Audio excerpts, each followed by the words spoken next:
guys, mayroon na naman tayong gawa ngayon. Isang Marquis of Canada na induction cooker, no? Marquis na induction cooker. Problema nito guys, may power pero ayaw daw uminit, sabi ng may-ari. Ito na siya guys, nabuksan na natin yan. Tanggal na natin ang tornilyo. Check na lang natin guys. Kinalas na natin ang tornilyo nitong coil para siya.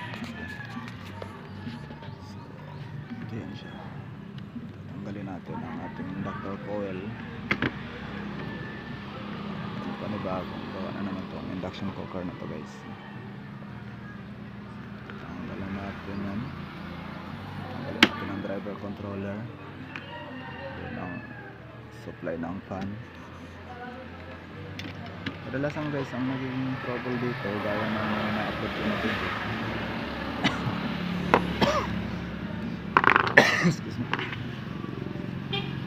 Kadalasan guys ay yung primer na to ay madalas masira to. So ito, convert na lang natin yan ng resistor. Try natin kung may magawa natin ng paraan ko. Tanggal ko ito guys. Tornilyo pa pala. Katapos ko lang tornilyo dito guys.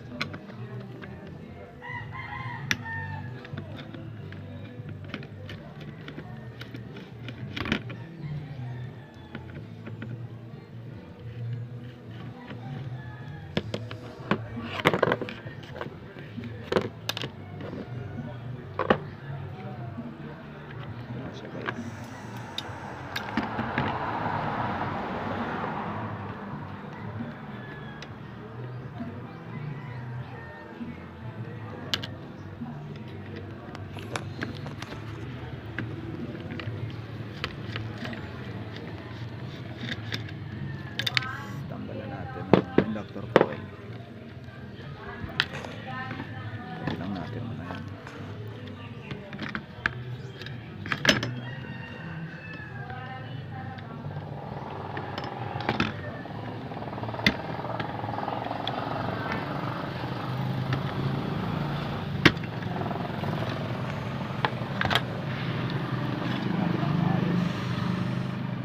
Itong kadalasan na naging trouble dyan guys, no?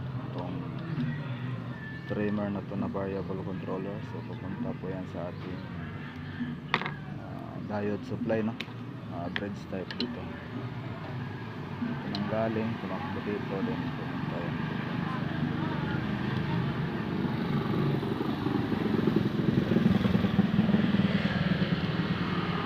Ito yan guys, tumakbo dito, then dito yan sa ating controller, no? Pupunta yan dito sa ating trimmer controller.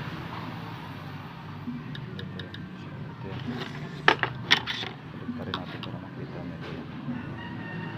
So sa ano yan, supply ng ating negative.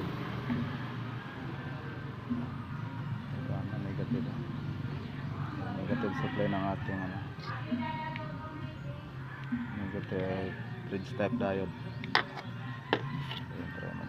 Pause ko lang muna guys, no? Para malaman na, check muna natin kung saan pang ibang sira.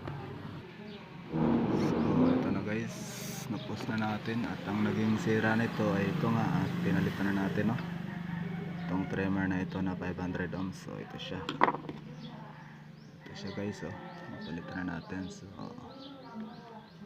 kinabit ko na rin ang coil inductor para i-testing na natin. So ang naging sira lang talaga nito guys ay may power naman siya pero hindi umiinit. So ito, pinalitan natin ang trimmer controller. Dito yan guys, dito yan nakalagay, dito sa ito yan, pinalitan natin. So 500 ohms yan guys. Kadalasan yan lang masisira sa mga induction cooker. So pero depende rin kung walang power or pumutok, kasi minsan madalas masisira din ang IGBT nito, IGBT transistor. Pero itong naging trouble sa kaso natin sa Marquis of Canada na induction cooker, ang naging sira nito guys ay trimmer din. timer controller, no? So testingin na natin para malaman natin kung goods na yung induction cooker, no? Malaman natin ang goods na goods.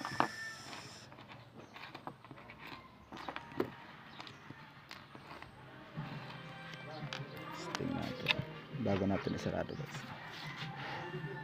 Saksak na natin, guys, no?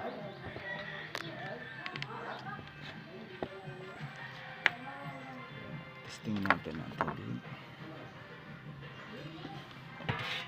para malaman natin kung kumukulo yung tubig na yan, guys, no? Lalagyan natin ng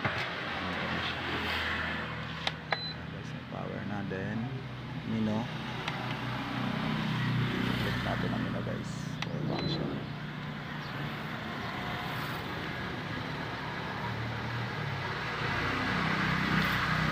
Guys, konti lang tubig nilagay natin para mabilis kumulo, guys, no? So, nandiyan na, oh.